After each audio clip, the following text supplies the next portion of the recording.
Okay, so figure 1.4 shows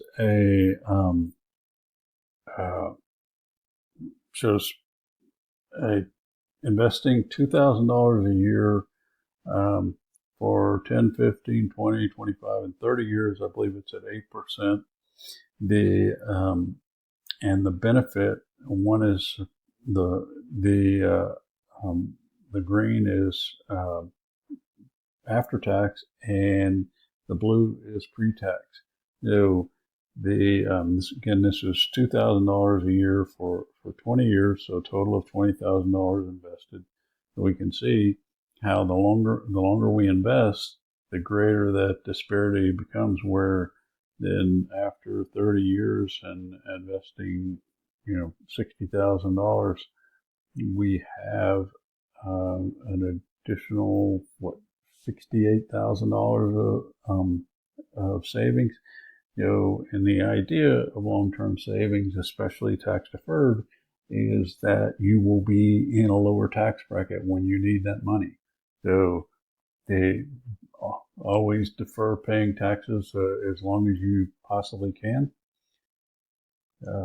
Next, we have concept check 1.3.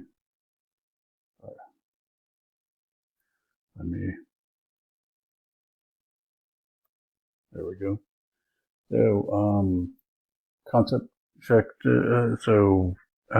Define opportunity costs and give an example of how the opportunity costs might affect your financial decision making. So, cost of a decision measured by the value of the next best alternative foregone. The trade-off that you make when you make a purchase. So, depending on your situation. So, for example, say if you don't own a vehicle and you're currently renting an apartment, maybe you have some savings. So the decision that you might have to make is whether to purchase a home or buy a car.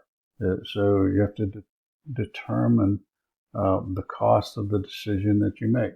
So if you're buying a car, you're giving up the opportunity to purchase a house. Or if you bought a house, you give up the opportunity to purchase a car. Both of those are opportunity costs.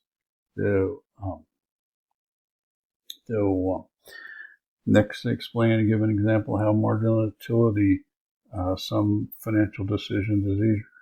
So marginal utility declines as you purchase an item. So, for example, buying a car provides more utility than buying a second car.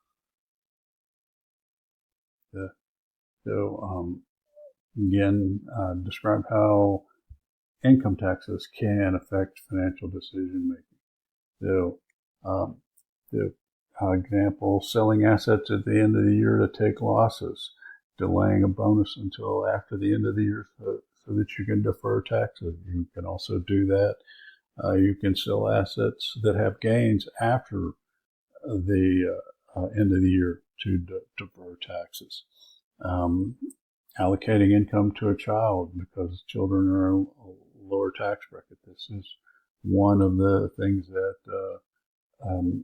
that wealthy people do quite regularly.